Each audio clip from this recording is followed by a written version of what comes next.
Okay, today's notes, we're going to talk about simplifying expressions. This is day one, as it's going to be a multi-day lesson. Our essential question today asks, how can I simplify an expression that has parentheses in it?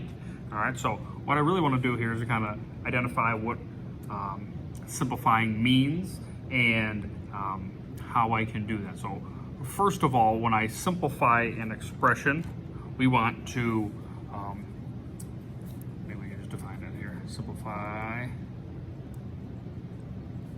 expressions. This is where we will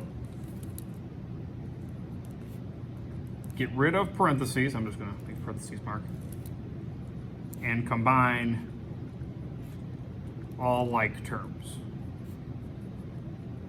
So that's what our goal is. We're only going to do the first part today.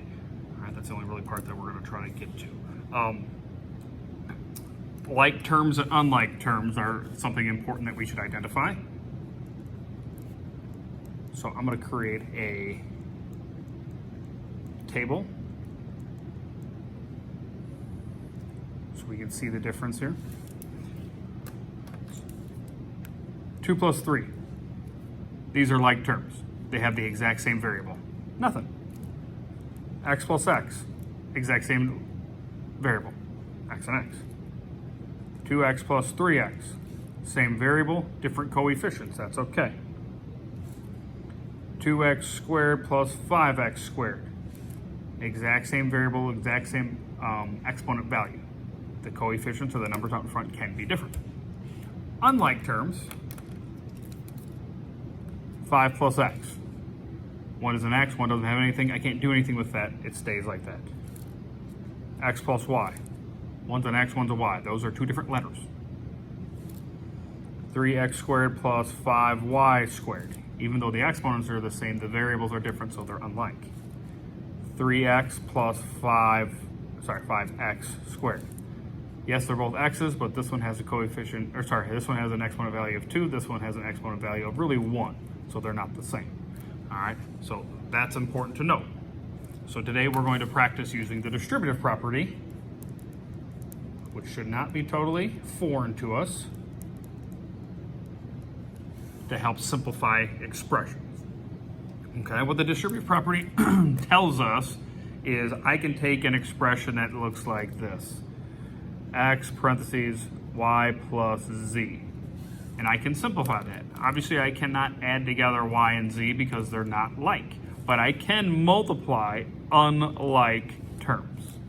So this would give me xy plus xz.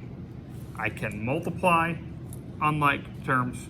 I cannot add unlike terms. So that's a little bit of a note that we should probably put down. Can multiply or divide, really, unlike terms. Cannot add or subtract unlike terms. Okay? So let's look at an example of how we'll see this algebraically. We'll call this example 1. 5 parentheses x plus 2. Now, I can't add the x and the 2 together. They're unlike. But I can get rid of the parentheses by simplifying the expression by using the distributive property, or I'm going to distribute what that number is on the outside to everything inside. And when I distribute, that tells me I'm going to multiply. 5 times x is 5x. 5 times positive 2 is a positive 10. This plus sign out in front of the 2 means that the 2 is positive. That I have to know and learn. 5x plus 10 is what I get after I distribute. This is as far as I can go simplifying wise because these are unlike terms. I cannot add these together to give myself 15x. Example 2. 3 parentheses x minus 4. Again, I cannot add these together. They are unlike terms. But I can get rid of the parentheses using the distributive property since the 3 is right next to the parentheses, and since it's next to it, it indicates multiplication. 3 times x is 3x. 3 times, that's a negative 4, makes that a negative 12. That I have to get used to. Example 3. negative 4 parentheses negative 2x plus 6. Unlike terms I cannot combine them, they have parentheses. There's a number next to the parentheses, so I can get rid of that through distributive property. Negative 4 times negative 2x is positive 8x. Negative 4 times positive 6 is negative 24, or minus 24. Those two things are saying the same thing. Sometimes that's very hard for us to understand. Our last example, negative 7 parentheses negative 3x minus 5.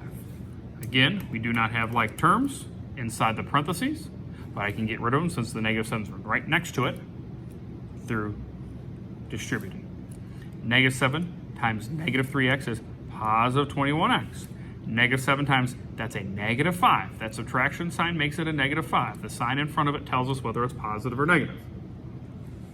Negative 7 times negative 5 is positive 35. And I have now combined, I have simplified these expressions as much as I can.